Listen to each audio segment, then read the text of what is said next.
Jonathan here. Welcome to another daily coaching video. Today is Monday, May 3rd. Hopefully you're fired up about your weekly weigh-in results. You dropped 1 to 3 pounds. You're feeling energized, on fire. If that's the case, keep doing what you're doing. If you did not drop weight last week, avoid the blame game, which is what your negative voice wants you to do. Your negative voice wants you to blame your boss or your spouse or your gerbil. Forget that. You didn't do the work. It's time to elevate. We're running on a runway. We're about 9 weeks out from the 4th of July. If you're gonna drop 10, 20, or 30 pounds, it's go time. It's time to stop the excuses and, as I said, elevate. And no, I do not care what your negative voice thinks about the bluntness of that statement. Your negative voice is why you're still overweight if that's your situation. I'm not being mean, by the way. I'm just coaching you here. It's never been about food. It's never been about exercise. It's all about your inner dialogue. Which voice you listen to, the positive voice or the negative voice?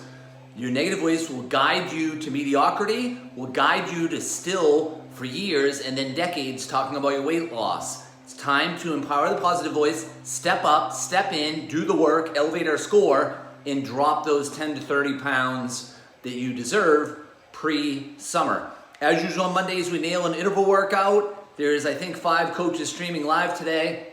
Or you could join myself or one of the other coaches on recording. Remember, you're only 30 minutes away from feeling 10 times better. So pick a coach, pick a time, and then get after it. Today's topic may be the most important thing that we have ever discussed. I've been doing the daily coaching videos since 2012. Talk about dating myself. 9 years, whew, right? 9 years of doing these daily coaching videos. Today's focus is on a very simple question. And try to receive the question from your positive voice, not from your negative voice interpreting it. Here it is. Are you breaking the cycle? Are you breaking the cycle of sedentary lifestyles, of obesity, of heart disease, of type 2 diabetes that a lot of our parents unfortunately went through? Now, when I talk about breaking the cycle, I'm not being disrespectful to my mom and dad. My mom and dad were amazing, but they both struggled with their weight. My mom was a smoker. She passed away from lung cancer at 49, which is my age. My father was a former college athlete, a running back on Boston College's football team, and he had put on a lot of weight and had passed away when he was morbidly obese. They both struggled with their weight, and so for me, for my 3 kids, I've wanted to break the cycle. That's why I dropped 44 pounds 25 years ago. So my question to you as your coach, not from a you slacker or trying to make you feel bad, but more from an empowerment standpoint is, are you currently breaking the cycle?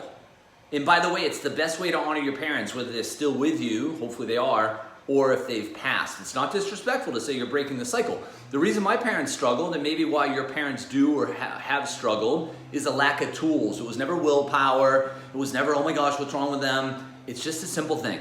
When you have the tools and you realize it is your head, it is your mindset that positions you to win, then you can get to work and you can conquer the enemy, which is actually your negative voice. Let's break the cycle. Let's break the cycle of obesity, break the cycle of heart disease, type 2 diabetes. Let's break the cycle of negative self-talk. A lot of you have learned from your moms, a lot of females learn from their moms that negative self-talk. Let's break that cycle so that the next generation doesn't have that.